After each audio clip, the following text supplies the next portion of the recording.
Hi, everybody. I'm Chris Charbonneau. I'm the associate publisher for Spin Sheet Magazine. Welcome to another edition of the Spin Sheet Happy Hour, sponsored by our friends at Mount Gay. Really going to have a great show tonight. I'm actually kind of excited to have these guests on. It's a pretty cool story. But first, of course, my hat's crooked. Um, we need to start off the way we always do, and that is with the signature cocktail from Mount Gay. So, first of all, I'm going to put up the recipe. Ta-da! Then I don't know that that's it. I don't think that's it. That's the wrong one. Sorry. But I'm going to bring on Allie, who is the brand ambassador. Hi, Allie. Hello. Thank you so much for having me on Spin Sheet. I'm really excited. I think absolutely. I think I just showed last time's the last cocktail we had. So, but anyway, what's the cocktail we're making today? Today, that might have been the right one. It was a quick blip, but it's a Navy strength coconut mojito that we are making today. Okay. Super refreshing. I'm based here in Los Angeles. We just had a big bout of rain, and today we just had the sun kind of poke its head out, and I can't think of a better cocktail to have diving into that. Perfect. I'm excited. A little bit about myself. I'm the Southern California rep for Remy Cointreau, the entire portfolio of which Mount Gay is a part of. Before I stepped into this position, I was a bartender here in LA for the last 12 years or so. So I'm a really, really big fan of making drinks and talking drinks all the way through. So we came to the right place. Absolutely. And then today, I wanted to highlight the Mount Gay Eclipse Navy Strength, which is going to be the base, the foundation of our mojito. I think a lot of people are, I'm sorry. No, go ahead. I think a lot of folks are familiar with Mount Gay Eclipse. This is the Navy Strength limited edition release that has just been launched into the market a couple weeks ago. The wonderful thing about having a Navy Strength proof is that you have a spirit that has way more esters, way more backbone, and it's able to stand up against other ingredients really well. A bit about Mount Gay. It was founded in 1703, so it's the oldest continuously running rum distillery at 321 years. And it's really cool to note that today's happy hour is taking place on International Women's Day. At the helm of Mount Gay is our master blender, Trudy Ann Brinker, the first female distiller in that entire 321-year run at the distillery, which is so cool to note. That is cool. And I know I think the last time we did actually use the Navy Strength, but it wasn't a mojito. So that's my fault. I got confused. So let's walk through this. Absolutely. So for your mojito, you'll just need the Mount Gay Navy Strength, a little bit of fresh mint, which I have here. I have a touch of simple syrup, which I just keep handy dandy in this little Glencairn glass, and lime halves. So if you have a whole lime, like here, instead of doing slices in the same way you would have on the side of like your mineral water, you're going to cut them horizontally and then in half. So you get a good amount of the rind itself. And that's really important to note as we're going to press this mojito together. You want those lime oils to really burst forward and lift up the spirit itself. So let's start. I'm going to build this in the glass. It's really easy to do at home. We're going to start with our 10 mint leaves. I'm just going to approximate it here, kind of give it just a gentle press as you drop it into the glass. The thing about mint leaves, if you muddle them to oblivion, they release a little bit of bitterness. So it's important to make sure you put these first into your glass, because the next ingredient that we're adding after our mint are 3 of these fresh lime quarters. I give them a little tiny squeeze and just drop them right in. Having them flesh side down and the rind side up protects the mint leaves at the bottom when we're going to press the mojito together. So I got 3 of these in here. I'm going to measure out a little bit of our simple syrup, just doing 3/4 here, just a touch, a little bit to bring together the acidity and the mintiness of our herbs. And then this is the time that you kind of press together all your produce and fresh ingredients. So again, it's not a banging together. I'm going to use this like table leg style muddler just to release the oils, from the mint, the juice from the lime quarters, and the oil from the rinds of those limes. And that's it. You can kind of see at the bottom here, I'm not doing anything too aggressive, just kind of wiggling back and forth. A little bit of liquid left, and then that's all of our produce ingredients. Last but not least, we're putting in an ounce of the Mount Gay Navy Strength. A lot of cocktails will call for a higher amount of spirit to go into it, but Navy Strength comes in at 57.1% ABV, so you don't need a lot of it for it to stand out in a cocktail. Fun fact, Navy Strength gets its name from its incredibly high proof. Back in the 1800s, before we had accurate ways of determining how much alcohol was in a spirit, we had to rely on other methods. And the Royal Navy at the time would go on these very long trips across the Atlantic, and sometimes having their gunpowder on ship, these barrels would just explode. Whether it was the rum barrels, the gunpowder barrels, things just got messy in the hull of these ships. And in order to make sure their gunpowder was still viable and ready to use at the drop of a pin, sailors would take a little bit of their high-proof spirit, mix it with the gunpowder, and if it's still lit on fire, that meant that the proof was over 100 proof. So to be a Navy Strength spirit, it has to be 57.1% ABV or higher. There we go. For this, like cubes at home, I oftentimes use like just versus mojito. You want to crack those down a little bit in size. I'm going to start with one of these. Little gentle crack, just to make them smaller.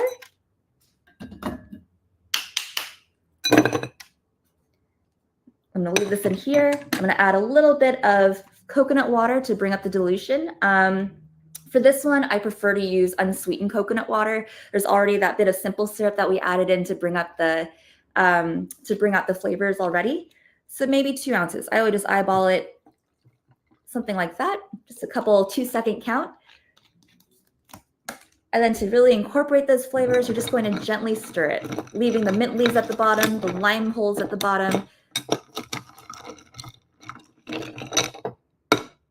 And there you have it. That is your Navy Strength coconut mojito. I'm a big fan of straws, especially when there's so much produce floating at the bottom of the cup. Oh yeah, and that's it. That's the one. And that's it. That's very good. That's not what I wanted. There we go. Well, thank you, Allie. That was really good. We really appreciate it. And of course, appreciate Mount Gay Rum sponsoring these things, because without you guys, Spin Sheet Happy Hour wouldn't happen. So thanks for coming out. We really appreciate it. Thank you for having me on. Cheers, everybody. All right. Okay. With that, I'm going to bring Molly on. Hey, Molly. Hey, Sharp. Happy Friday. Happy Friday. Well, man, Allie's she's like the Mount Gay history teacher. I feel like maybe we should just have her on and have her talk about drinks for a half hour and teach and maybe that'd be fun. Maybe we should just have like a bartender fest at some point. Okay. I kind of like that idea. Sure. Let's keep it to sailing. We have a lot of ground to cover tonight, and we have some amazing guests. And we have Andy Schell from 59 North and Jennifer Kay from the Woodwind Schooners. And they just did a transatlantic together. And so, but before we bring them on, we do need to do the red hat, the Mount Gay red hat photo of the month. So we don't forget, because Sharp and I have a tendency to forget it, and it's very important. So if you wouldn't mind popping up that picture.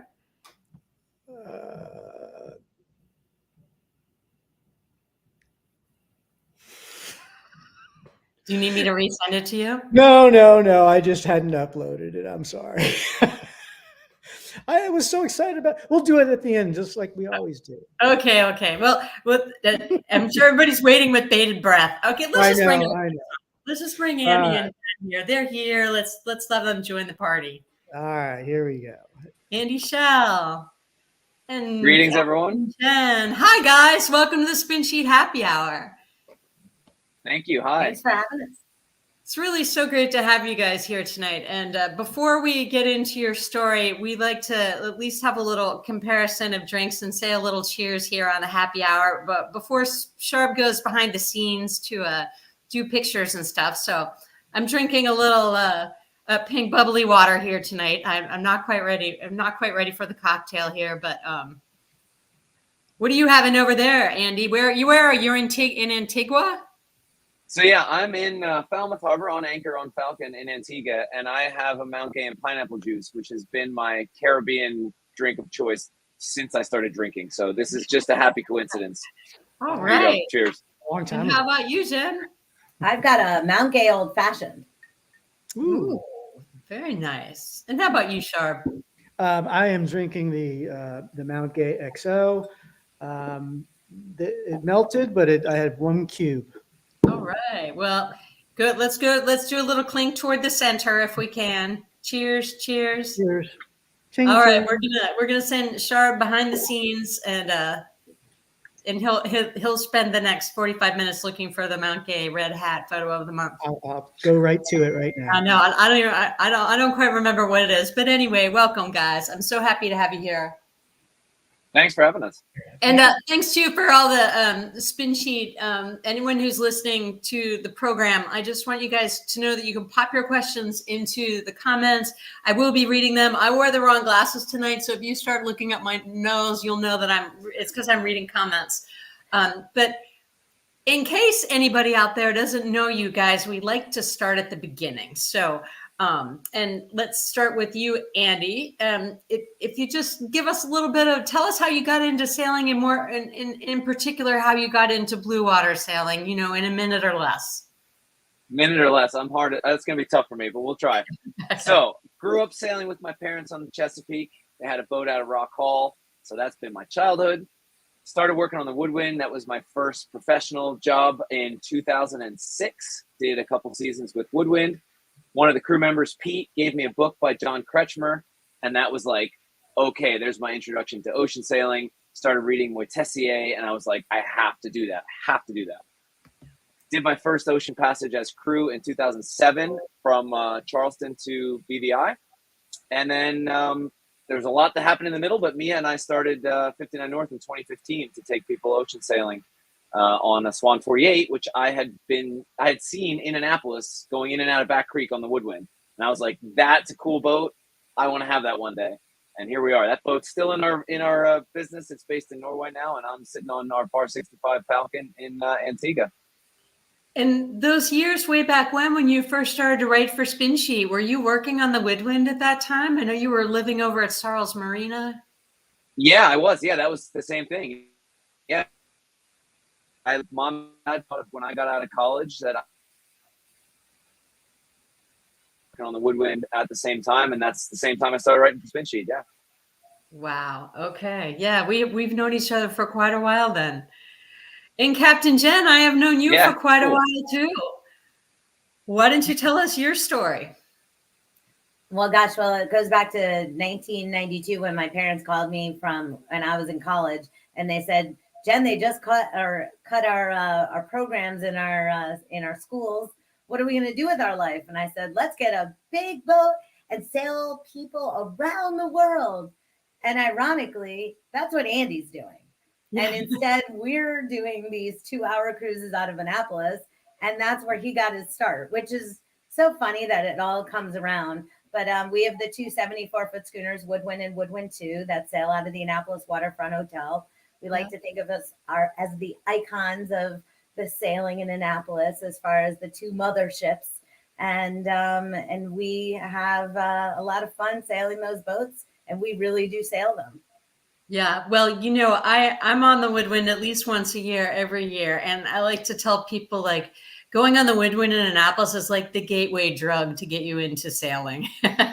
Andy, you're farther down the pipeline into the gateway drug into sailing, but I know that both of you have brought a lot of passion to a lot of Spin Sheet readers anyway, and a ton of people who have been on your boats and helped them make their dreams come true. So it's just really cool. You guys have both made your living in sailing. How did you guys start talking and come up with the idea to go on this your recent transatlantic together?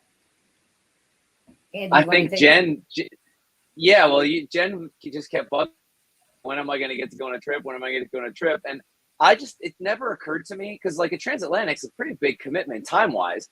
And it didn't occur to me that that was even a possibility. So on Falcon, our current boat, which we've had now for a little over a year, we have an extra, like an apprentice bunk, or we use it for apprentices, photographers, friends, whoever. It's a bunk that we don't sell because it exists in the staff quarters. So I told Jen, like, hey, we have this, like, let's make this work. And I gave a couple options, and I said, you know, we had coffee. This was at the boat show in October, just last year. We had coffee in town, and I said, well, you know, we also have space on the transatlantic, but I assume that's not going to work for you. And Jen's like, well, actually, and then I'll let you take it from there. And then it was like, it all lined up. It was February like 2nd until the 20th. And that is my perfect time that I can actually get away. And we made it happen. And it was amazing. Yeah. Well, I saw the pictures on Facebook, and I followed your trip, and it did seem amazing. But I knew it was happening right beforehand because our publisher, Mary Ewanson, came to me and said, did you know that Captain Jen is going on a transatlantic with Andy Schell? And I said, ooh, really? I did not know that. And she's like, that just sounds like a cool story, right? Like, Jen, you were Andy's mentor, and then on this trip, he was your mentor for a different kind of sailing. And both of you are really accomplished sailors in your own right, but different corners of the sailing world. So, Andy, why don't you tell us just about this trip, where it started, where it finished, what kind of boat it was on, for anyone who's not familiar with you and your boat, just sort of and how many crew members went, and just sort of all that, so the details of the transatlantic. Sure, yeah. So the boat's a FAR 65. It was built in 1999. They made 4 of them for a round the world race for amateur crew. And we spent over a year rebuilding it and fitting it out into like a cruising boat. Bob Perry helped us redesign the interior. We actually have a real galley and a salon now, which it didn't have before. And it's now sort of the flagship of 59 North. We still have the Swan 48 we started the business with. And on the FAR 65, the boat we were on, we take 8 paying crew, and there's always a skipper and a mate. So that's a full complement is 10. And then we often will take either an apprentice, photographer, a friend, something like that in that 11th spot. So we were 11 people on this trip. Wow. And the way we run our calendars, we publish our sailing schedule out like 2 years in advance. So we already know where we're going to be the rest of this year and all of next year. And we have an outline for 2026, which we always publish right before boat show in October. So that'll come out later this year. And it's pretty cool. We sailed Falcon in just about a year, a little over a year, like 13 months. This boat has sailed 20,000 miles and has done 3 transatlantics already in the first year of its use with us. So we cover a lot of ground. And we're always going from A to B to C to D and all the rest. And now that it's more than just Mia and I, actually today's our son's birthday. Axel turned 4 today. Oh, happy birthday to Axel. So because we have a family and stuff now, we have we have 8 or 10 other sailing staff that we take turns with on the boats. So that was the other challenge, getting Jen on a boat, because I only do, 3 or 4, sometimes 5 trips a year now. Right. And then we have a rotation of other skippers and stuff. So I was on the boat for the transatlantic, and then I just did another trip from Barbados up to here. And I'll go home next week, and then we'll have a new skipper come in. And Mia did some sailing earlier this year. She comes back in July to do an all-women's trip. So there's a lot of logistics going on behind this. But anyway, in that big picture, the trip that Jen and I did was from Cape Verde, which is off the coast of West Africa, to Barbados, which I think the rum line's like 2,000 miles, and we sailed about 2175 exactly till we did our jibes and stuff like that. So that's the route that we did, and that's part of the schedule that we did.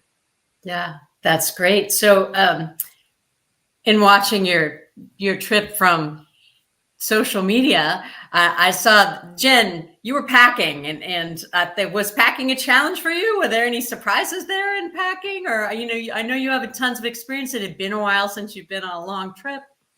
There's a great packing list that 59 North does, and they've got their Arctic trips. They've got their summer trips. They've got the in the heat, trips. And you still have lots of questions. I must have pinged Mia like a couple of times. And, but I also was trying not to check any bags, because I didn't want to be that person that they had to wait for me to get my bags, if they would even wait. I don't know. And We wouldn't. I know. And then be stuck with like nothing. So I did a carry-on, and I got this real great bag that I got at the from Quantum actually, and it fit everything. I was amazed. Yes. Wow, that's great. So tell us a little bit about life on board. Andy, can you explain how you, how you organize your watch schedules and like what's the life on board? Do you have a lesson each day? Like, how does it work? Yeah, so a typical trip, we always build in enough time in the schedule to give like a day and a half of briefings prior to departure, and also a little buffer for weather. Now, this particular trip, it's trade winds. It's in the perfect trade wind season in February, so we could have left anytime, and we hit it perfectly. I'm sure we'll come back to that. But basically, the crew all arrived at like midday on the first day. We started right into briefings, and then we did briefings all day the next day, including we spend the most amount of time on navigating on the paper charts and then weather. So we look at like, okay, here's the rum line route. When you do a long crossing, you actually have to start navigating using a great circle chart, because your routes aren't as simple as a rum line. So we go into pretty in depth about how navigation changes as your scale gets, as the area gets bigger and bigger. Yeah. And then my favorite thing to talk about is weather routing. So we do the navigating, and then we layer on top of the weather on that. And then once we get to sea, the crew don't sail the boat until we're actually on our way. So that's a bit of a challenge for me and the mate, because the first couple of days we're teaching them how to sail the boat. And we leave Mindelo, and there's an acceleration zone in the wind between the islands, and as soon as we get out there, it's blowing like 30 knots, and we just had the mainsail out, because I was like, all right, we're gonna save the jibs. I wanted to put the jib on a pole. Let's get through this acceleration zone, and then later that afternoon we put it on a pole.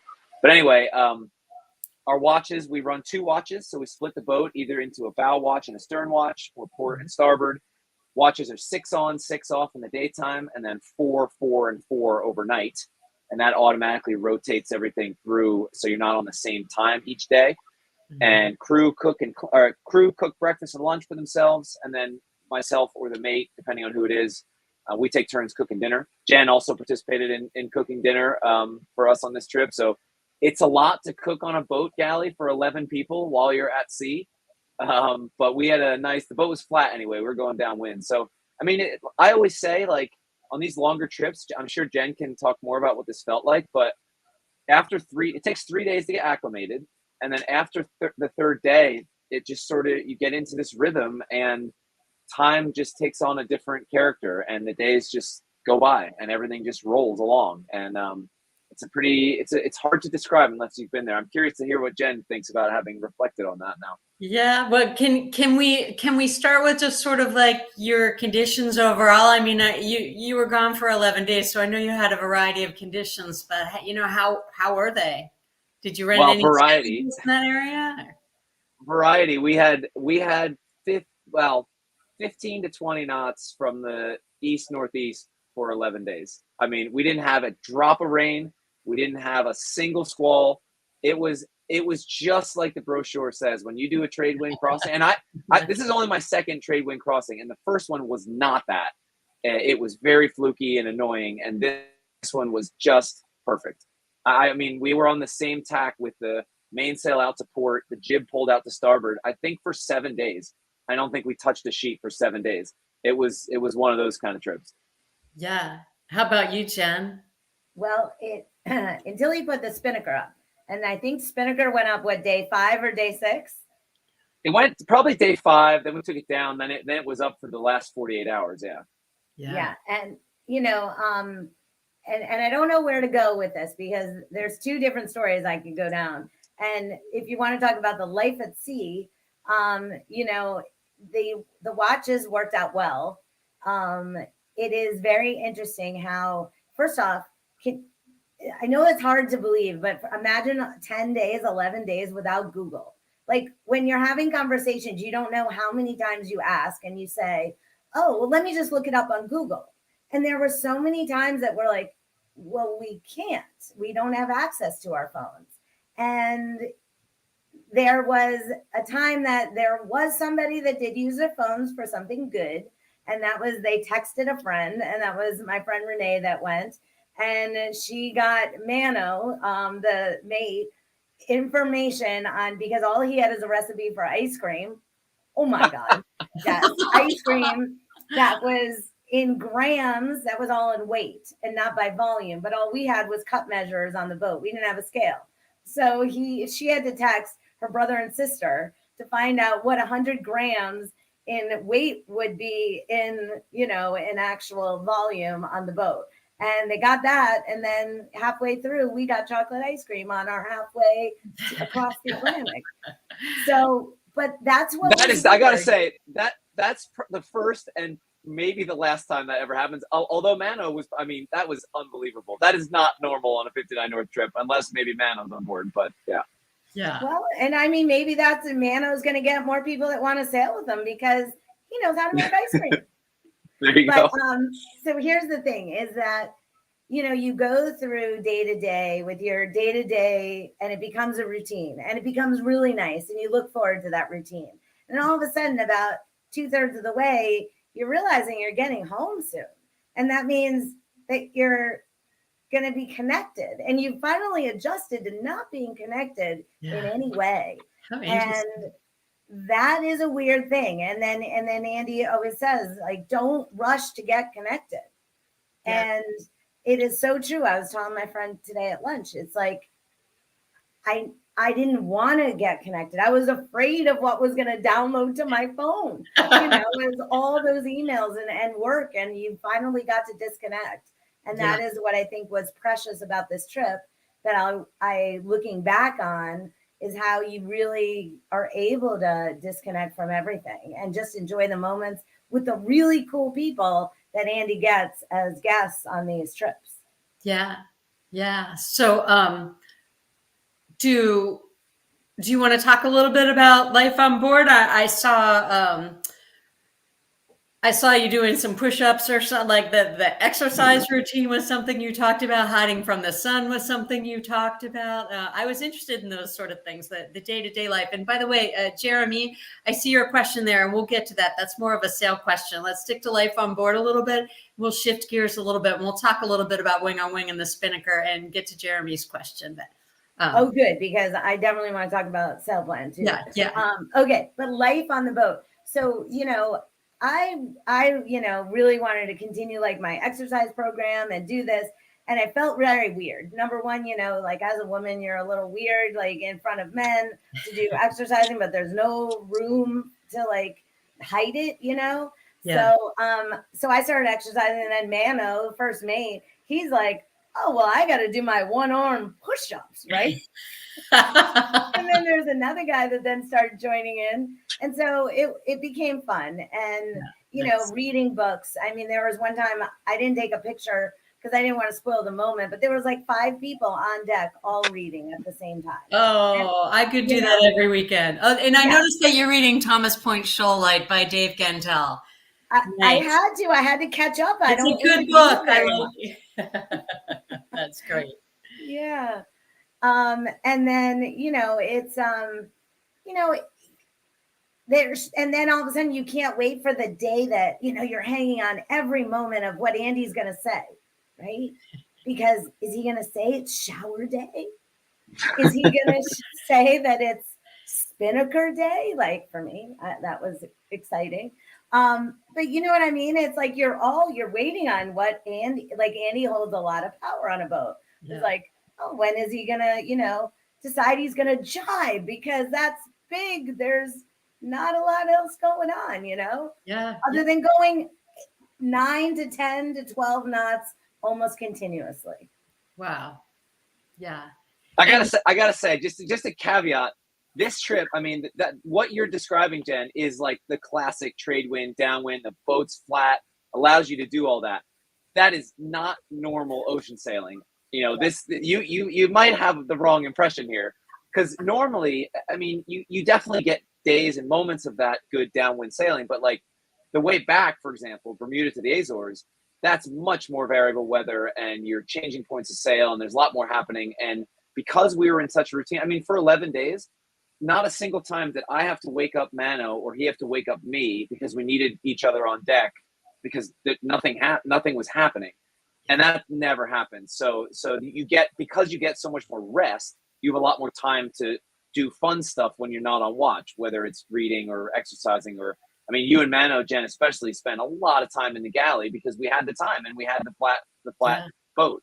So, and this is what I say this is like what the brochure says. This is like what everybody dreams about, a long downwind trade wind passage. This is what we're talking about. And all I can think is that you're going to have to take another trip with Jen because of all the people I know, she's the one who could handle the tough trip with all the sail changes and the storm. And like, she could do that. And instead she got the Champagne Dream brochure, 11-day transatlantic passage, which by the way, Jen, you have earned. You work harder than most people. Yeah. Well, but let's call it the Mount Gay rum passage because you're going to Mount Gay the second you get to Barbados. Yeah. Well, so I gotta shout out Helen real quick. She says, "Not what I dream of." I was actually I sailed this same boat to Greenland last summer from Annapolis, actually, Molly. Right after we did that day sail, I was up to Canada and then Greenland. And in Greenland, that was the opposite of this. It was cold, challenging, icebergs, fog, everything. And in the moment in August, when I was up there, I was like, man, I am really looking forward to a warm, easy downwind trip. And I got it. I was like, yes, I got it. I actually got what I got. So I also felt like this was earned. Well, it's and great one thing that I just want to say is like, I'll never forget the day that we made landfall, or the evening, like early morning, we made landfall. And Andy comes up, getting ready to get on watch, and Mano's getting ready to go down, and he's got one watch on, and he's like, guys, this is the effing best sailing conditions you will ever have in your life. We're going 14 knots. We just averaged 14 knots for 1 hour. We are screaming along to the top of Barbados. It doesn't get better than this. And then the next watch came up and he said the same exact thing. And it really was true. That last night was, we also got the spinnaker up at night, which you don't normally do. Yeah. Yeah. And you guys, did you say you average 200 miles a day? Andy? Yeah, sorry. I think I froze up there for a second. We averaged 201 miles a day. Our best days run, we did a couple days of 225 days.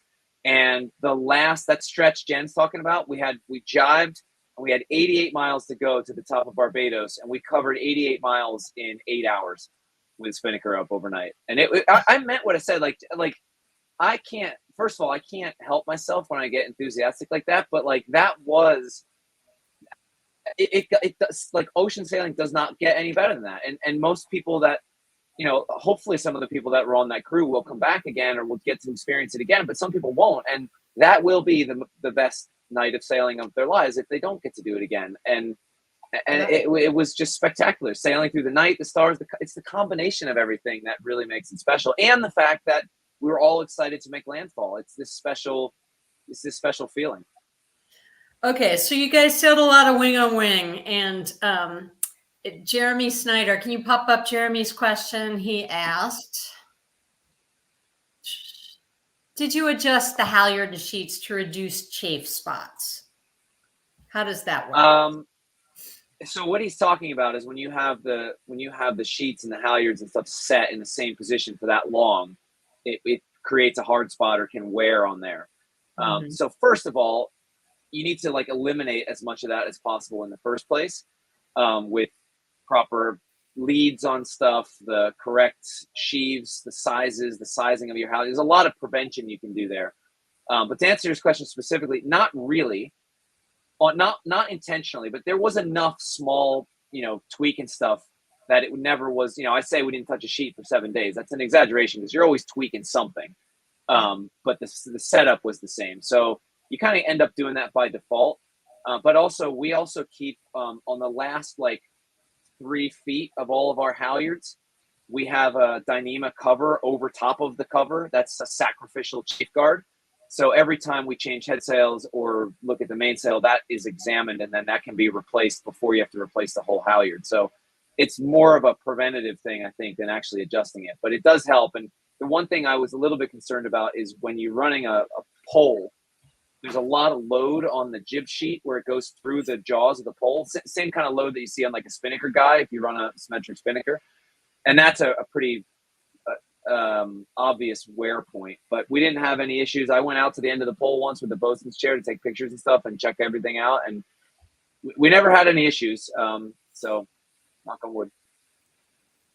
It's a little bit of a gear shift, but there is a question about cooking on board. And since we talked about it, let's talk about it. Thank you for the question, Andrea. As an onboard cook, I always worry about water supply, pasta, coffee, tea, etc. What do you recommend for cooking with water? So I think there's two parts. I'm not sure what, I'll answer this question in two parts. First of all, there's like a safety aspect of hot water on the stove. So when it's rough weather, we like to cook things that absorb water so you don't have to transfer hot water. So like you're boiling pasta water, you now have a boiling pot of water. Now you need to drain the pasta. You have to take the pot from the stove to the galley and drain it. So that's like a hazard right there. But if you cook rice or quinoa or bulgur or couscous, that absorbs water. So you're never actually moving it. So that's like one of the safety issues. As far as water supply, I was for a very long time very much anti-water maker. We sailed across the Atlantic the first time on Arcturus in 2011. Caught rainwater the whole way, did it very simply, and I thought this is great. No systems to maintain. But I'll tell you what, since getting a water maker on Eastbjorn, I'll never not have a water maker. It is super nice to always have full tanks. And the way we manage that water supply is every night after dinner, as we're cleaning up dishes, we still save it. We do dishes in salt water, rinse and fresh, but we topped up the tanks every day with the water maker so that if the water maker failed, then we had full tanks the whole time. So with good systems, you don't really have a water supply issue, if I'm understanding the question right. Yeah. And feel free to pop in a follow-up question if that doesn't cover everything, Andrea. And the rest of you, feel free to pop in your questions, even if they're a little off topic. We will get to them.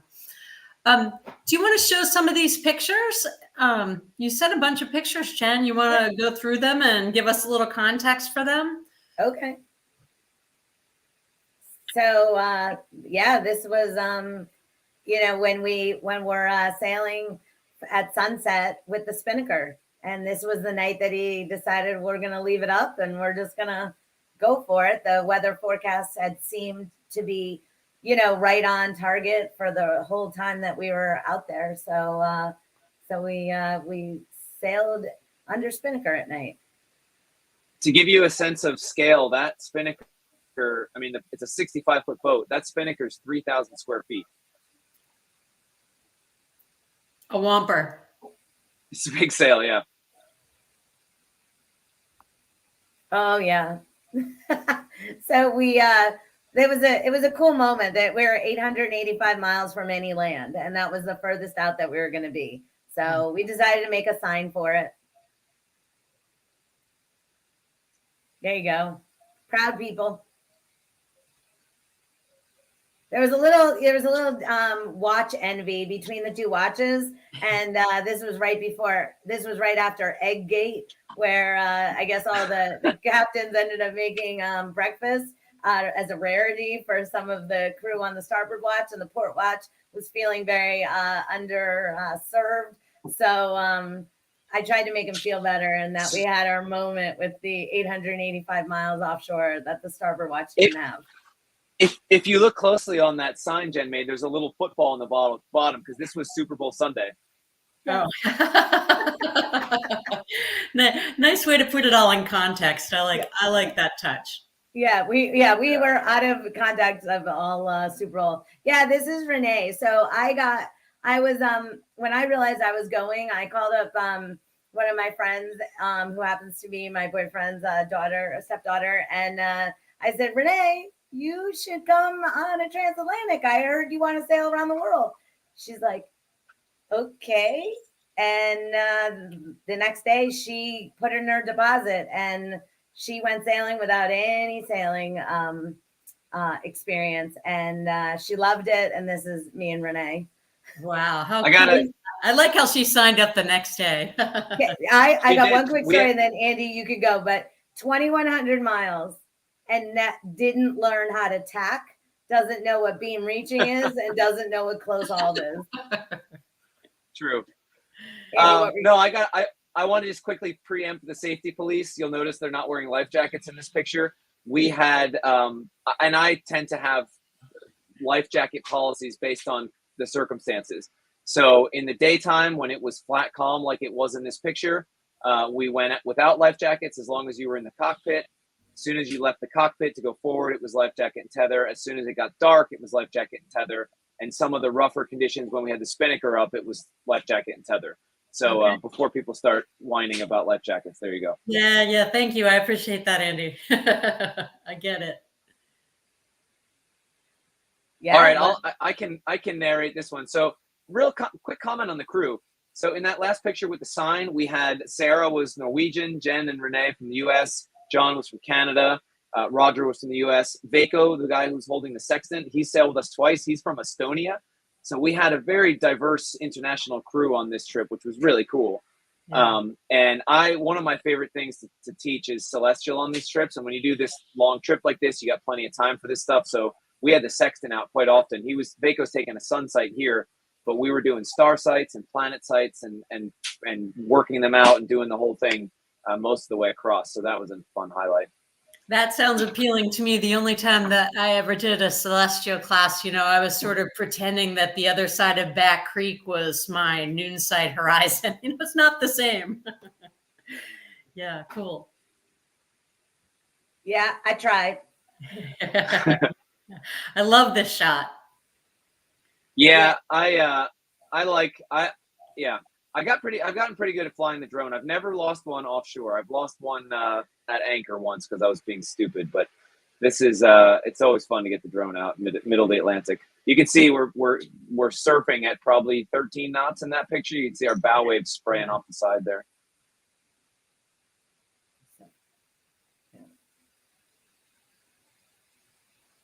Wing and wing. All right, so here, yeah, Jen. So this was cool. This is when you're sailing in the ocean. Okay, so the boat rolls a lot, and if you are normally sailing jibing angles of like 120 degrees apparent, when you get a little bit deeper than that, the jib starts to get blanketed behind the main, and on the bay, the jib just kind of flops in and out if the water's flat. But offshore, that angle is harder to hold because the rolling of the waves. So it's much easier to set the jib on a pole, even if you're higher on the wind than you think.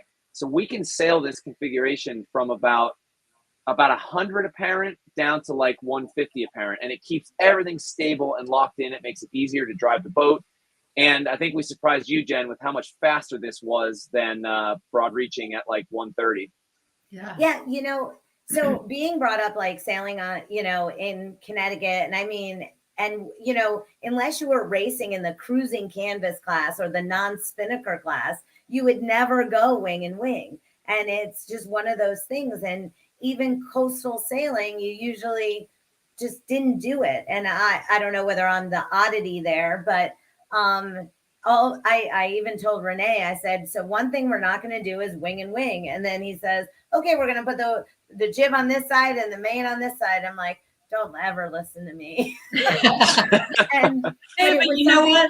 You don't do it on schooners. You don't do it on most cruising boats because it's not effective unless you have to.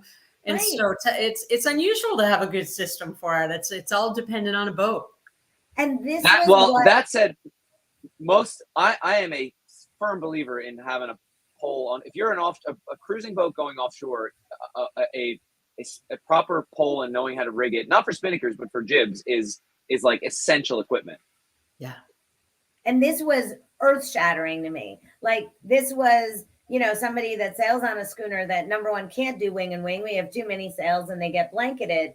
But even just growing up on sloops, you don't learn about this as a effective way to get downwind, and I loved it. I loved it. It did make the boat feel much more like a spaceship. And at night, oh my God, it was so beautiful because it's something I've never seen. And all I could sing was, if I may, just one little song, is ride, Captain, ride on this mystery ship, and that was really cool. Yeah. Yeah, that's great. Love it. Also, you can see here the benefits of the afternoon watch was since we're sailing west, we're sailing towards the sun, and having both sails out in front of the boat, the afternoon watch got shade in the cockpit, which was heavenly. Nice. Oh, that's a good one. Me and my straw hat. Yes. So a lot of times we were definitely a little. Are you in your pork chop shirt? Yes. Fellow Century Club member. Yes. Speaking of Stevie Reeves, Bacon's is the sponsor of the Spin Sheet Century Club. I see a couple Century Club members, including Captain Boomies, are in the audience. And okay, and there you are at the Mount Gay Rum Distillery. Tell us about the Mount Gay Rum Distillery. Well, that was all Jen's doing, and it was so funny because, like, when I first started working with Jen in 2006, I wasn't just a deckhand on the woodwind. I had done an internship for my I majored in tourism management at Penn State. So I helped out in the business office and doing a little bit of everything. So Jen also, taught me a lot about marketing and all the rest of that stuff. And it was just so hilarious to see these emails going back and forth where Jen just couldn't help herself and had all this Mount Gay stuff set up. And I was like, great, tell me where to be. I'll be there. So I'll let Jen tell the story how that came together. Yeah, well, it came together through you, Molly. And it was because this event is sponsored by Mount Gay. I was like, well, we're sailing to Barbados, so can we get like some kind of fun tour? And they made it happen. But Andy's got a great story about this chart in this picture right behind us. Yeah, so we walk in. This is like the great house at the distillery, and it's like 300 something years old, super cool building. And that chart, like there's 4 walls and each wall has like something on it. And that wall has this giant trend. That's the exact same Admiralty chart we use to plot our positions across the Atlantic. So I walked over and I look at the positions and stuff. And there were down in the corner, there was a date and a signature. And there were 2 boats, 2 tracks on there. And it was from 2010.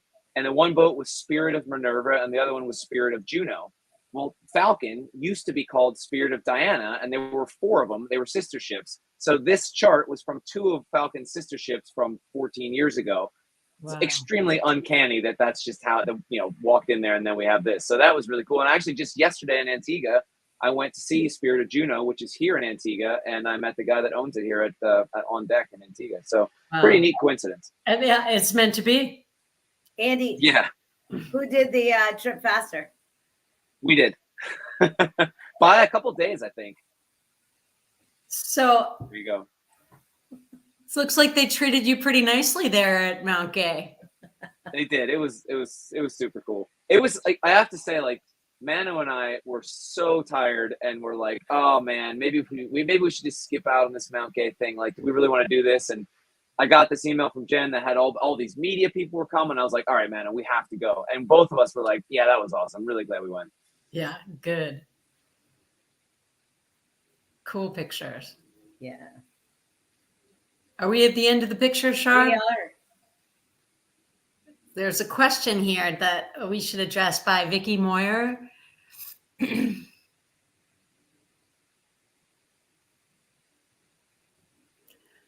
What were some of the other striking things to you about bay sailing versus offshore, or things you have never seen / done before?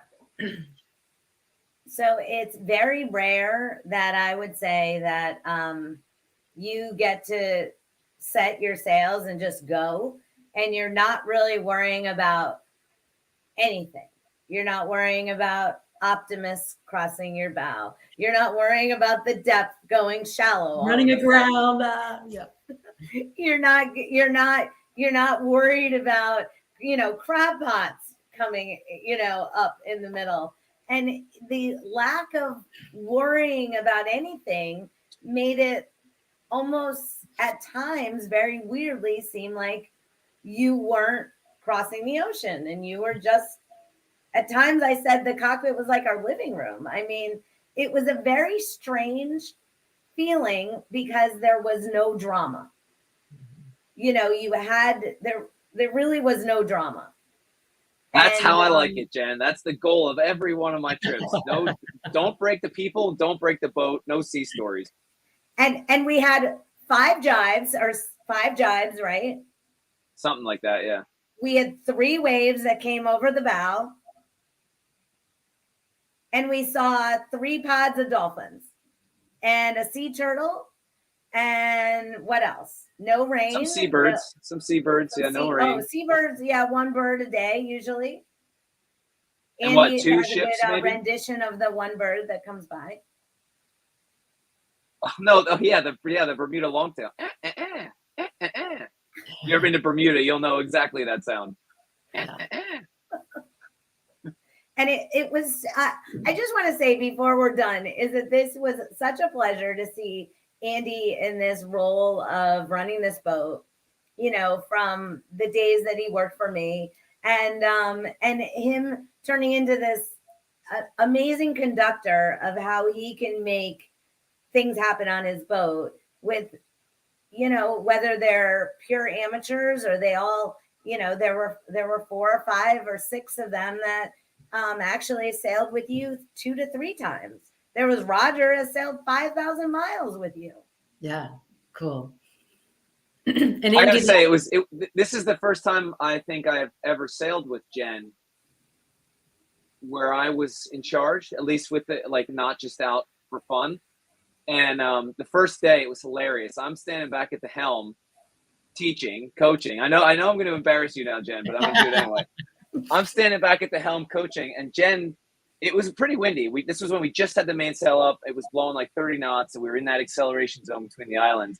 And Jen's sitting at the front of the cockpit doing like helm steering directions to the helm like this, and I was like, Jen, stop.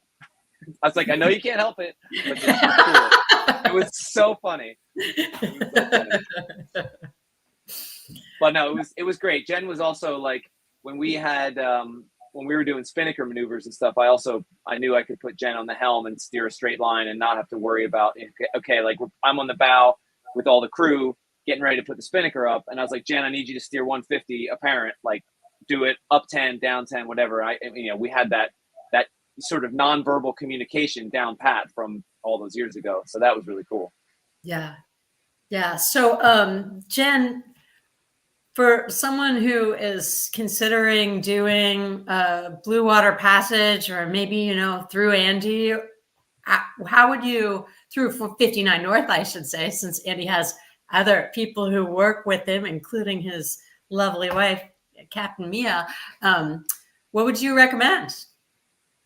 Well, I would say that go on all of them if you can, because it was very fascinating. Andy would almost hold court anytime he was on watch, and they would ask him the lithium battery questions that are burning inside of them, and there were people that were aboard that were trying to get information from him that were about like passage making, and he was their teacher. And so, you can go aboard these trips, whether you know nothing or you know a lot, and you're just trying to outfit your boat and you want an expert to talk to. Guess what? He's got no place to go. Sorry. Yeah. Yeah. Captive audience. But it was interesting that some people used it that way. And it was interesting that we had 2 people on the boat that did not know how to sail at all. And they signed up for a transatlantic. Yeah. And the fact that they sailed that boat going 14 knots was, absolutely incredible. Yeah, and both of those people steered on that last night where we're like, sailing super hot angles with the spinnaker going 14 knots in the dark, steering to stars. They both Renee and Jeff. Oh gosh, what? Jeff. Thank you. Renee and Jeff were on the helm during that night, so it's pretty cool. It's pretty cool to see that. I mean, that's what I love the most, is you get to live vicariously through these people that are experiencing it for the first time. Yeah. And Molly, I just see in the comments that about something about the batteries being charged. Yeah. And I would love Andy to talk about his Watson C. Yeah. If you would pop Watson, back yeah. about Andrea's battery question. Yeah. So, how are your batteries charged? yeah. So we have, I can keep this long or short. In short, they're charged either by 2 alternators on the main engine. Like when I'm at anchor right now, we have to charge every couple of days. But at sea, we have a hydro generator. The brand name is a Watt and C. We've nicknamed him Watson. So that makes enough amps when we're sailing, 8 knots that we still, when we're running the water maker, we still sort of have to charge. But I think, what do we run the engine, Jen? Maybe 2 or 3 hours the whole trip to charge. So most of our power comes from the hydro generator, which is awesome when you do the amount of miles that we do. And also, I'm a big proponent of clean decks, so no stuff on the deck when the weather gets bad, and that keeps it that way. We have no solar, no wind, none of that stuff. Just giant alternators on the engine and the Watt and C when we're underway. Yeah. Why don't we answer Jack's question and Pete Carrico's question, and then we give Andy and Jen a chance to talk about their businesses a bit. Ever get cabin fever? Jen, you were warned by some people that you might get bored. I've never been bored ever on these trips. It's the reason I'm very philosophical about going to sea, and so the short answer for me is no. Did you, Jen? I did not get cabin fever because there were people on board, and I love interacting with people, and it was, if they wanted to be interacted with, I mean, when everybody was reading, it was pretty simple that you just chilled out and whatever. But no, I really, really enjoyed like settling into a routine. Yeah. My friend says it best. He says that the days, the hours and minutes go by slow, but the days go by fast. Yeah. Cool. And did you see much plastic or mylar balloons in the ocean? Nope. Thankfully, no, but tons of Sargasso seaweed once we got kind of across the midpoint. And down here in the Caribbean now, there's a ton of Sargasso weed. And supposedly I've heard that's the more Sargasso blooms happen with the warmer ocean waters. It's definitely more. I've seen more this year than I have in the past in the Caribbean, but who knows? But no, not a lot of plastic. We tend to see that stuff more like that, the passage between the Chesapeake and like Nova Scotia up the Gulf Stream there, or off New York City. There's all kinds of crap in the water up there. Yeah, we kind of breezed right past a last call here. So we're going to call Pete's question our last question. And if there are any unaddressed questions, if Andy and Jen, after the show, if you wouldn't mind going through and answering any questions that are left in the thread, I know our viewers always appreciate that. But so I just wanted to wrap up first of all, thank you guys for being on the program. The last time I saw the two of you together, we actually took a day sail on Falcon. And I was thinking about it this morning. I don't know if you remember, Andy, but we forgot our shoes on the dock. We forgot we were coming back to the dock. So we got to Annapolis City Dock in our bare feet. We had to take a water taxi back in our bare feet. And I was glad I wasn't the only person who forgot her shoes. But it's so funny. My dad's here right now, and we were just talking about that yesterday. That's hilarious. That was just such a nice day. So thanks for that. So what's up with 59 North? What do you have in the future? Anything you want to tell us about, or when are we going to see you in Annapolis again? I will be in Annapolis in about a month almost. Mia and I are coming over. We're doing sort of a low-key, we're calling it Offshore Essentials. It's a 2-day workshop so Saturday, Sunday, April 20th and 21st. And then the Friday night before that, we're going to do like a happy hour meet and greet type thing. We're limiting it to 20 people. I think there's still some spaces left because we're going to try to keep it the sort of atmosphere we have on the boats. We have what Jen was just talking about, a lot of back and forth and sort of customized. So that we'll be back in Annapolis for that in April. And then we're always in Annapolis for Boat Show in October. So we'll have the booth at Boat Show and have a bunch of events happening then. And the boats, Falcon's going back across the Atlantic. We have some space open on the boat later this year, crossing Biscay. So the Biscay crossing is like a Bermuda trip for us, like getting across the Gulf Stream, heavy weather. It's the same sort of thing, but on the European side. So we've got that. And then we're headed to the Pacific next year. So we've got a lot of openings still in 2025 for the Pacific. So really excited about that. And I haven't quite got my brain wrapped around that yet, but we'll see. I'm excited for it. Yeah, and if you wouldn't mind putting the 59 North website in the feed here, that would be great. And so, Captain Jen, what's up with Woodwind? You know, when's opening day? What's new and exciting with the Woodwind schooners in Annapolis? Yeah, so April 13th is opening day. We launched the boats, I believe, on March 29th, if that's a Friday. That's when we launched the boats at Jabin's, and then April 13th is start. And we've got a brand new captain that's going to be working with us that came as a crew member. So we're really excited to see her. Her name is Delaney, and so she'll be taking the reins here soon as well. And we're hiring lots of crew members. So if there's anybody that wants to work 3 days or more, come on in. We'd love to have you work on the Woodwind and get sea time, and for your captain's license, or just have fun and make money. Yay. Well, thank you for being on the program. Yay, sailing season coming up. We're looking forward to seeing you in a couple weeks, or I guess a little bit more than a month in Annapolis. And to everyone who's watching, thanks for watching the Spin Sheet Happy Hour. If you enjoyed this program, make sure to share it on your feed and come visit us next time. And thanks to Mount Gay Rum. And Sharp, did you find the picture? I'm here. I did. So I'll get to all of that, I guess. Anyhow, hold on. I want to do this show. There we go. We got both 59 North and Schooner Woodwind. There we go. 59 North and ScooterWoodwind.com. There we go. And we just did a fun tour of Falcon that we just put up on the website. But I think it'd be really great to go from Andy's website, look under Falcon, and go see the video from there, because then you can see it with the photos too. Oh, cool. Helen, I'll be in Amsterdam. See you in Amsterdam.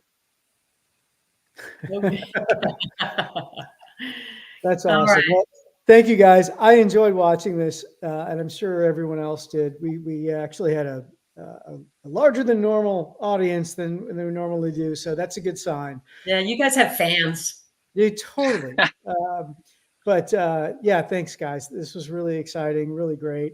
And I hope you guys come back and have more stories to share with us.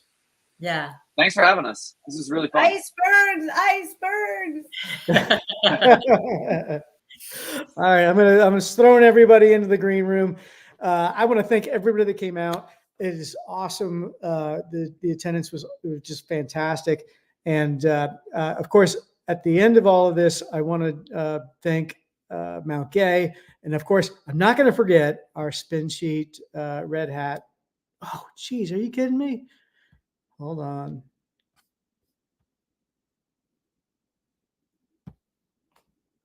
Hold on, I got it. I do, I swear. It's loading up right now. But while it's doing that, I want to thank Mount Gay and just say, we do the happy hours, we do the recipes and all that. I don't think I've been subtle about how important our advertisers have been. We're 100% free magazine, free content on the web. We don't gate anything. Our advertisers are key to what we do. So thank you to Mount Gay, but also to all the advertisers that support the magazine. And the best thing that you guys can do for us is to make sure our advertisers know that you're fans of Spin Sheet, and signing up for our emails and all that kind of stuff really is a big help in supporting what we do. So if I can, I'm going to try and share this darn thing because it's not showing up. But here we go. Let's see. Oh, come on.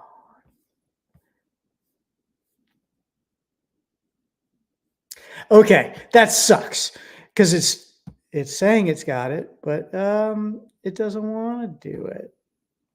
Anyway, I'm sorry. I screwed up, but it's not working. It's a really cool shot though. And I've got, hey, let's say this is the red hat shot because I'm wearing my red hat. Thanks everybody for tuning in. Really appreciate it. Tune in next time, first Friday of every month, and we'll see you. Thanks very much.